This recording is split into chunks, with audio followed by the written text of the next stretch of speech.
Negozji Maltin irrispondew tajjeb għal fond tal-HSBC maħsub biex jgħinhom jimirħu lil minn Malta.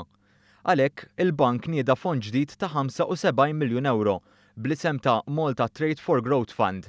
Il-kap tal-Bank Kummerċjali fi ħdan l-HSBC, Michel Cordina, fisser kif in-negozji li bbenefikaw mill-ewwel fond kienu ġejjin minn setturi ekonomiċi differenti. Tant kien suċċess li intuża kollu f'9 xhur, aħna konna qed nistennew li forsi l-50 miljun jintużaw fuq iktar żmien, sena jew iktar, ġew utilizzati f'9 xhur, allura morna insomma fond ikbar issa u nispera jerġa' jintuża f'9 xhur jew 12-il xahar ieħor biex nagħmlu fond ieħor wara dan. Il-kap eżekuttiv ta' HSBC Malta, Mark Watkinson, faħħar il-pożizzjoni strateġika ta' pajjiżna għan-negozju. Fil-fatt, l-istess fond għandu wkoll lan li jinkoraġġixxi investiment internazzjonali f'Malta.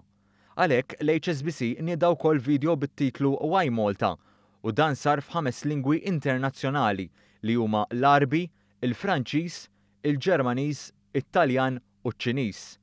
Il-Ministru tal-Finanzi Edward Cicluna faħħar il-fond tal-HSBC u tkellem dwar kif dan se jgħin lin-negozji Maltin. Cicluna qal li jekk in-negozji Maltin ikunu suċċess, dan wassal biex iħallu impatt pożittiv fuq l-ekonomija tagħna li mistennija tkompli tikber.